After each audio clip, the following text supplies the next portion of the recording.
about Black History Month. It is beyond the month of February, okay? Right? Thank you for the support. Let's see, we celebrated Black History Month all month long, but guys, guess what? I am Black every day, okay? So I don't just stop March 1st. It doesn't end there. You know, we could keep the celebration going. And I figure like one of the many ways to celebrate beyond February is to support our Black community throughout the year, right? You know, that's a good way to get started. So we can support Black businesses like Black-owned restaurants, you know? We want to show some support. Get out there, get your family and your friends and go to the restaurants and support those Black business owners. They have great chefs. I mean, we do so many great things. And then Black designers. I love when I get to wear Black designers in the clothing.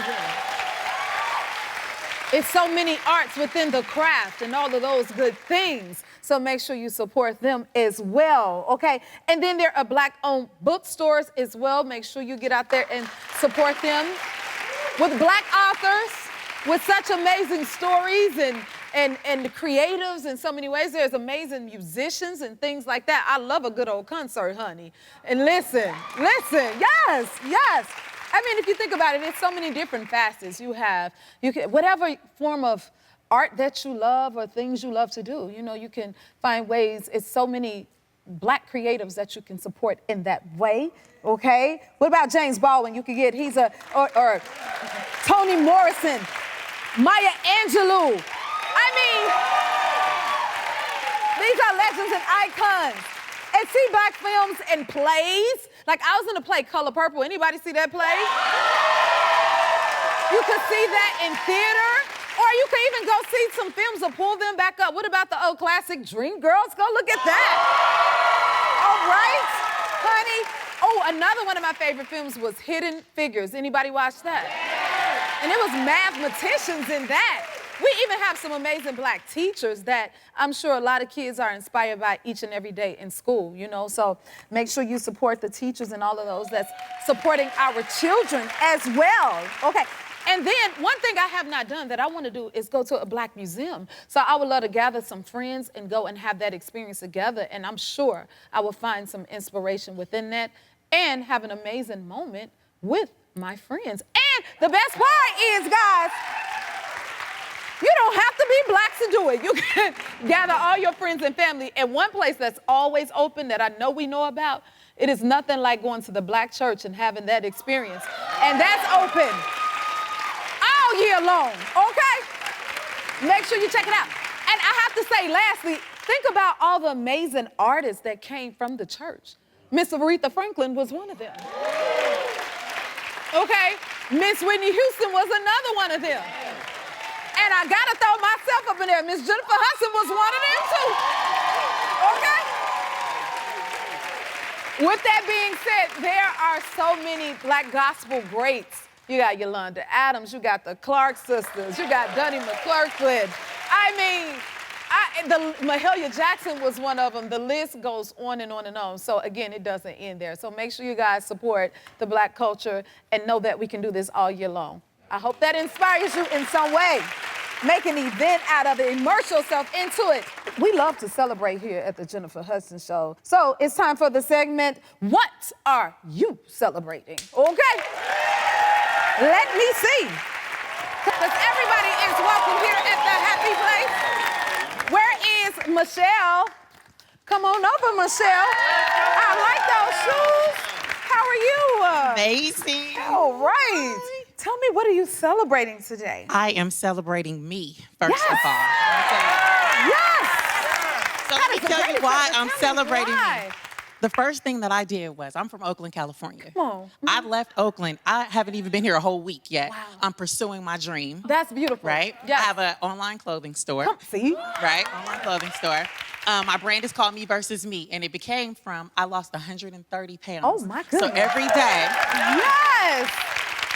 Every day I work to become a better version of myself. I'm in competition with myself, mentally, physically, and financially. I love that. So through my brand, I also do charity work for the homeless in Oakland. I do hoodie drives. Ooh. So one warm hoodie, anybody who's had a Dope in Real Life hoodie or a Me Versus Me hoodie, anything from my brand, they bring it in. I give them a certificate for a discount on a new one, and we take it all over to Lake Merritt and give it to the homeless. Look at you. Yes. That's something worth celebrating. Give me 5. Michelle, you are doing this. Thank you so much for that. Thank you, Jennifer. Don't you feel some inspiration from that? Yeah. Oh, my God. I love it so much. Thank you again. Where's Valentina? Come on over. Hi, girl. How are you? I'm good. Nice to meet you. Nice to meet you. Tell me, what are you celebrating? Okay, so there are 2 things I'm celebrating. First, I take the risk, and this is my very first solo trip. And then I'm also celebrating, this is my 10th anniversary. I volunteering at a foundation of children with cancer. Wow. So, yeah, we have that foundation in Colombia. And we've been doing an amazing job. It's a halfway house, and we gave everything to the kids, transportation, food, and everything. So that's what we do in Colombia, and I'm so happy to be here. Give celebrating Valentina that. a hand. That is amazing. Thank you for that. Keep being the inspiration you are. Thank that was you. awesome. Yes. Pooja, where you at? How are you? I'm Give me doing a so hug. well. Nice to see you. So nice to meet you. Tell us what you're celebrating. So I recently graduated with my master's in psychology. Yes. And I'm also really proud of myself. I was the youngest person in my cohort to graduate. Come on, girl, give me 5. Wow. Are you not inspired by these guys? Thank you so much for that. It is so inspiring. Y'all give them a hand. Thank you for sharing that, guys. See? We can celebrate each other, y'all, right? Right? All right, y'all ready to get this show started? Let's get this show started. Peter Krause is here in the building. I can't wait to look him upside his head. We'll be right back. You know my first guest from hit shows like 6 Feet Under and Parenthood. Lately, you can catch him in the drama series 911. Please welcome Peter Krause.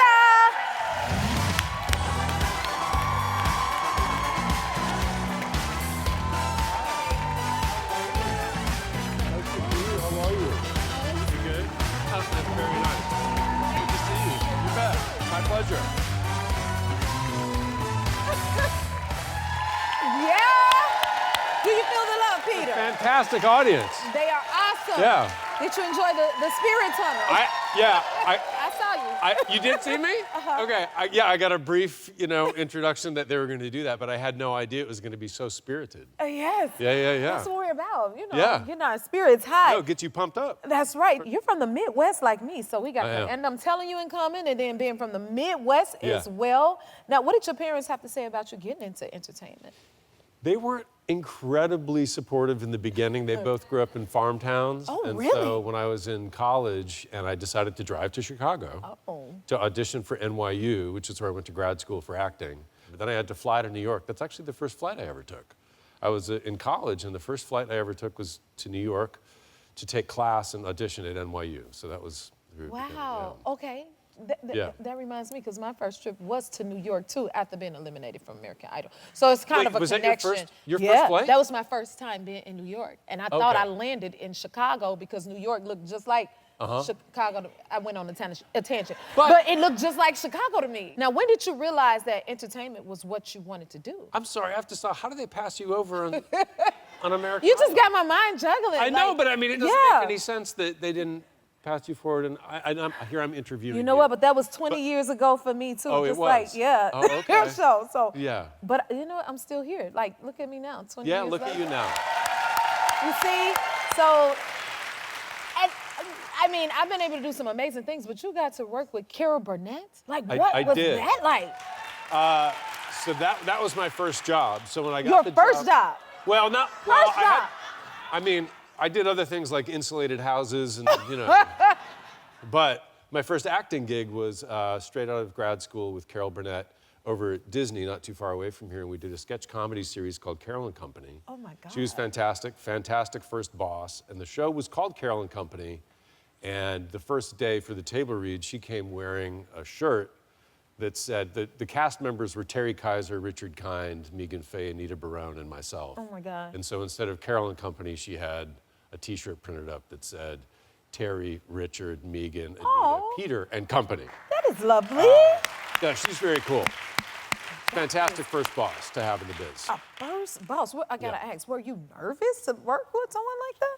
I was a little bit, there she is right there. I was a little bit nervous to work with her at the time, but she's incredibly disarming and so funny and so generous. And again, I couldn't have wished for a better first entry into the TV business. And my parents, of course, knew Carol Burnett, from television, so they suddenly thought that everything was okay. And I took my dad out to lunch. I mean, you had to get cool points for that. I paid for lunch, and he said, well, this is different.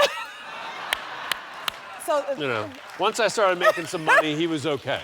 oh my goodness. Now, Yeah. you've been performing for a long time. Do you still get stage fright? When have you ever been stage fright? I don't get a lot of stage fright. I think the most nervous I ever was, I was in high school and I gave the graduation speech for my graduating class. And, that's a one-time thing. You don't get to say cut. You don't get to do another performance. don't. And I'm there in the football stadium with all the students and the parents and, I don't know, maybe 2,000 people, something Wow, like that. that's a lot. And, so that was probably the most nervous I ever was on stage, was high school giving that speech.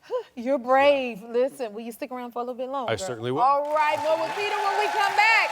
We're back with Peter Krause. I'm so excited to have you here. You've been starring in the hit show 911 for 8 seasons. Yep. I want to be like you. Yep. And I love Miss Angela Bassett. She is amazing. What is it like working with her? You get to play her husband, huh? She's fantastic. Yeah, I have been working with Angela now for 8 seasons. 8 seasons. And we've been married for 7 of them. Very successful relationship in Hollywood.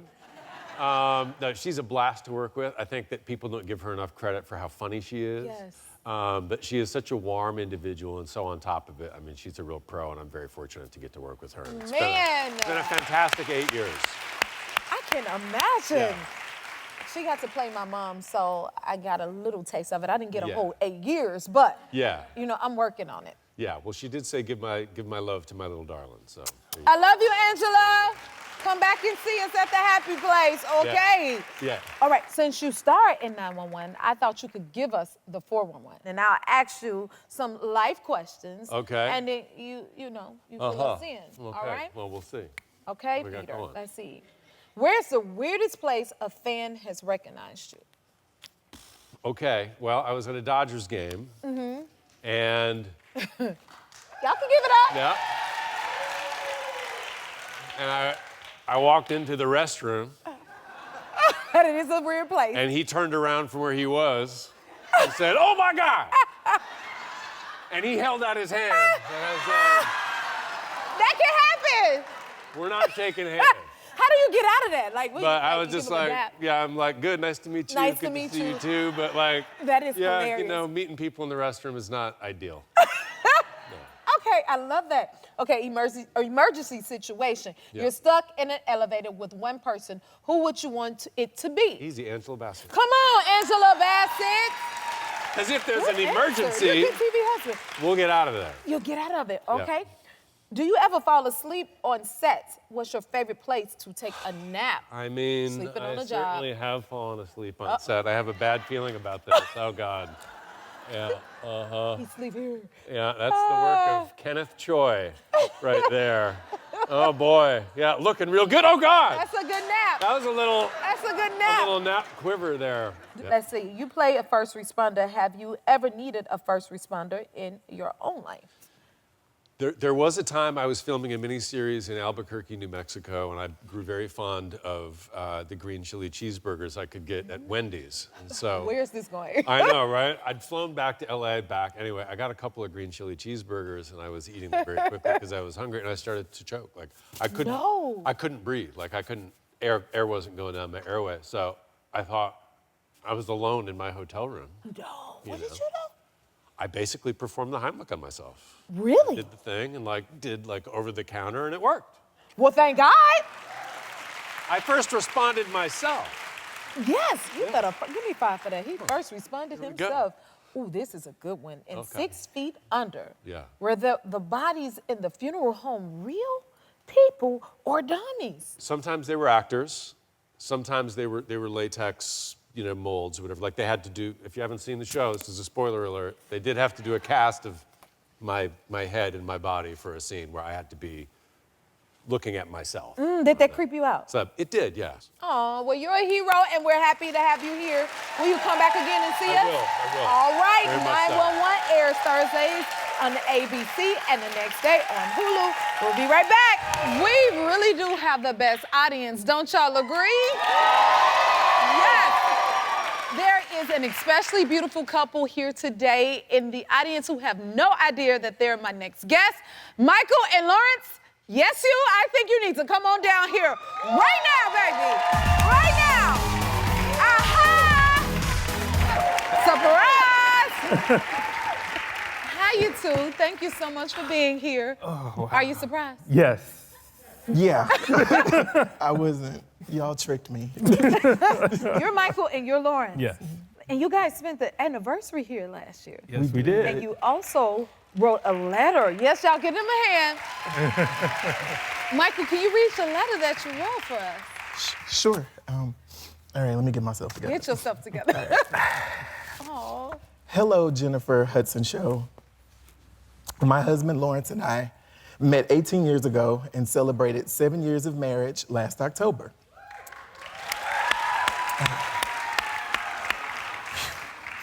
I am so proud of my husband as he has served our country in 3 wars and has now retired after 20 plus years of military service.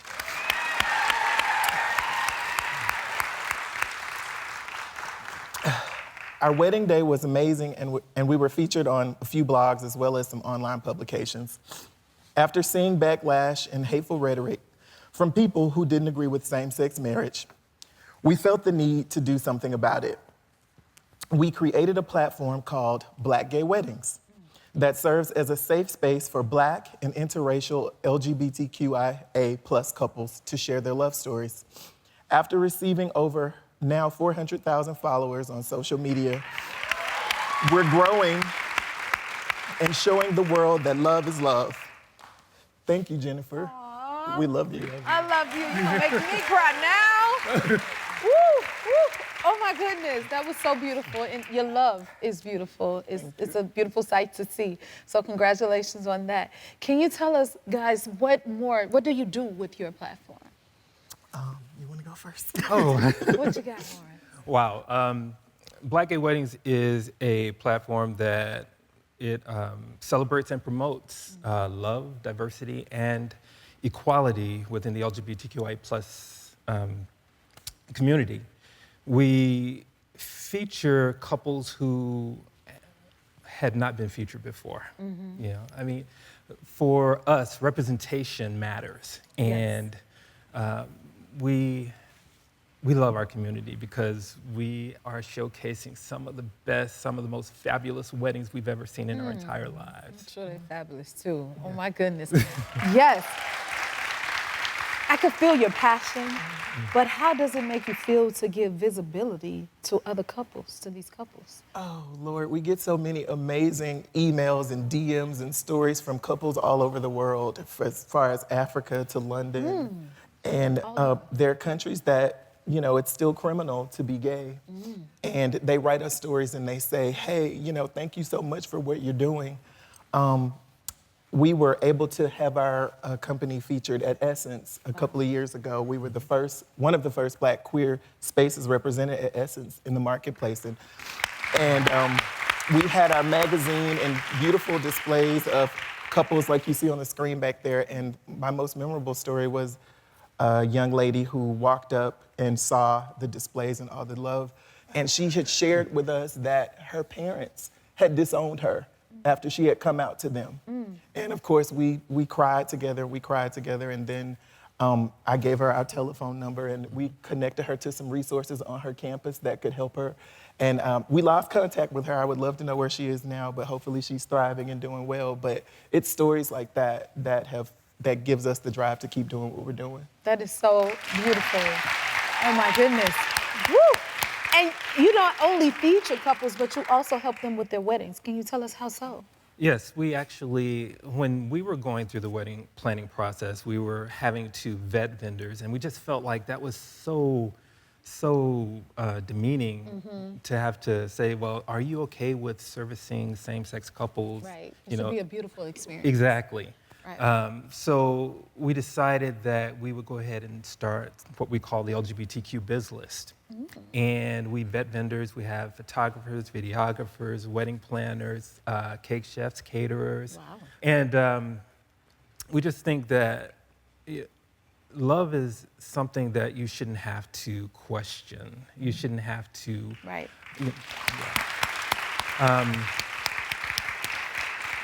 And when you're planning your day, you want someone to be just as excited as you are As they should be, about yes. getting married. And that's what the LGBTQ biz list does for our community. Thank you for that. Thank you. It's going to be changing for so many.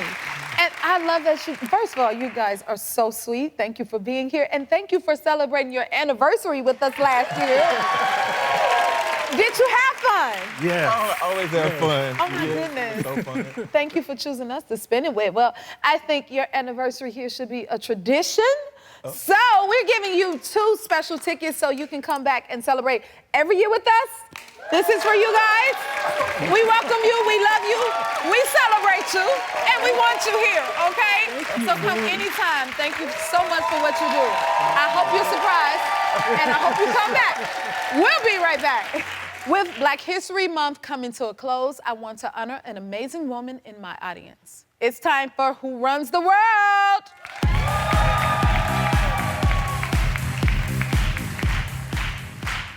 We received a video in honor of Maymuna. Let's roll it. Hi, Jennifer. I'd like to shout out a remarkable woman in my life, my wife, Maymuna. She's not only an incredible person, my best friend, and mother to our 2 beautiful children, Soraya and Ebisa, but also a strong advocate for refugees, asylum seekers, and displaced families right here in Southern California. Born in an Ethiopian refugee camp in Somalia, Maymuna's own family's journey from survival to rebuilding their lives in the United States has been a powerful source of inspiration.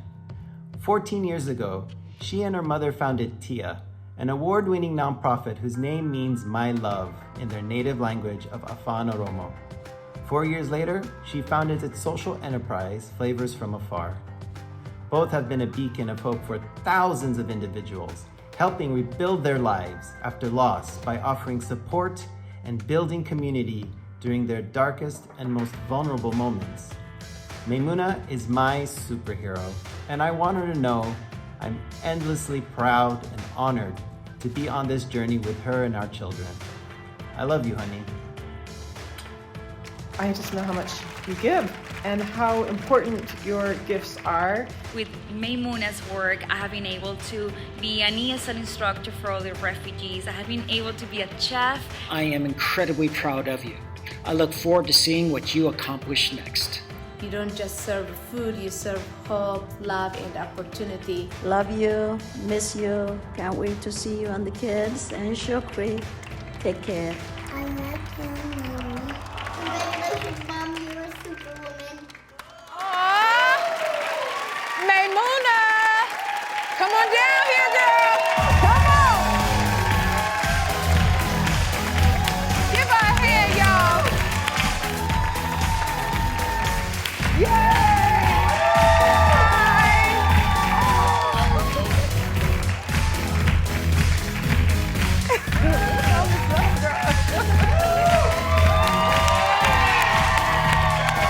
Have a seat with me, Maymuna. Woo! Woo. How do you feel right now? I'm so overwhelmed. Wow, you need a little tissue. Let me help you out. You're doing amazing work, young lady. This is not a dream. It's not a dream, it's real. It is real. Whew. You all right? Congratulations, those are happy tears, I'm sure, right? Yeah. Right? Tell us, joy. so much joy. You help so many and you bring others joy, so thank you for what you're doing, okay? Tell us what nonprofit work means to you. You know, Tia means my love in Afan Oromo, and it's a way of offering love and support for refugee families that are now facing the same transitions that my family faced. And I was born on a refugee camp and watched this transition my parents had in America, not feeling supported. And as much as I'm helping others, it heals me. Yes. It's a gift for me as well. No matter what's going on in the world or the challenges that I'm facing, it really refuels me. It doesn't feel like work. It's truly a community that we've established.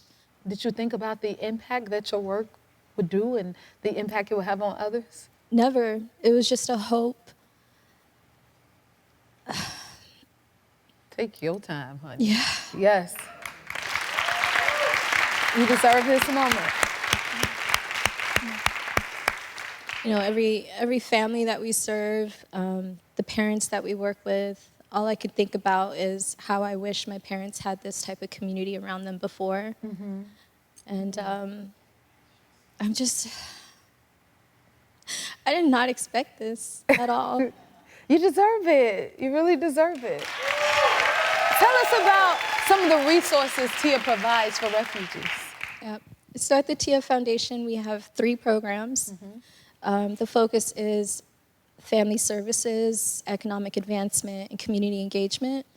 So after a family's been displaced and starting anew, we want to guarantee that they have housing, they have employment, and they don't feel isolated.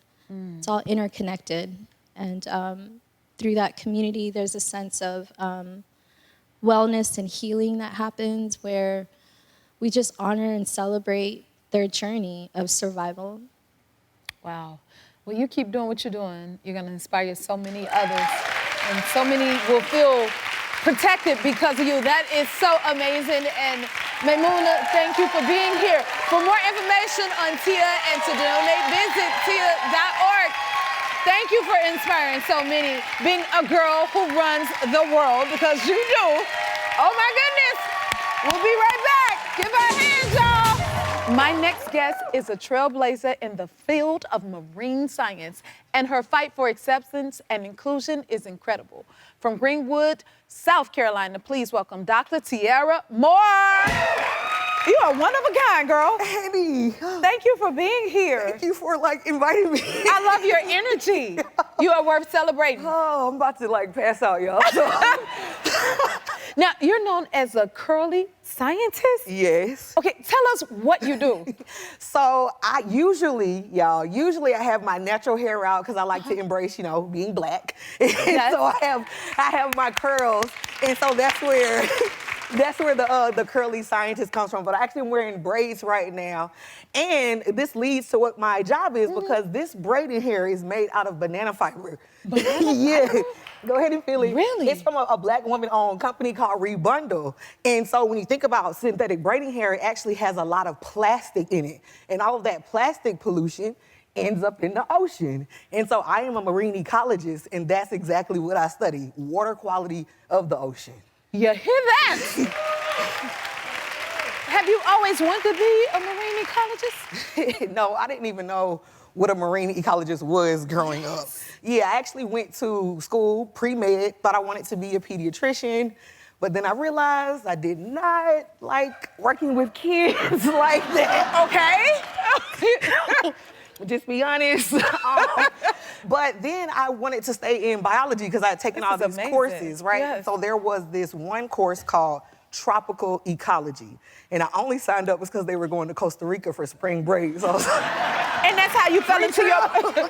Wow, that's how you discovered That's your how I discovered it, because we were on a boat, we're collecting water samples, doing these little experiments. There are senior scientists there instructing us. I'm like, are y'all getting paid? Is this a job? And they was like, yes, this is marine science. And I was like, and now we got you. Signed you up.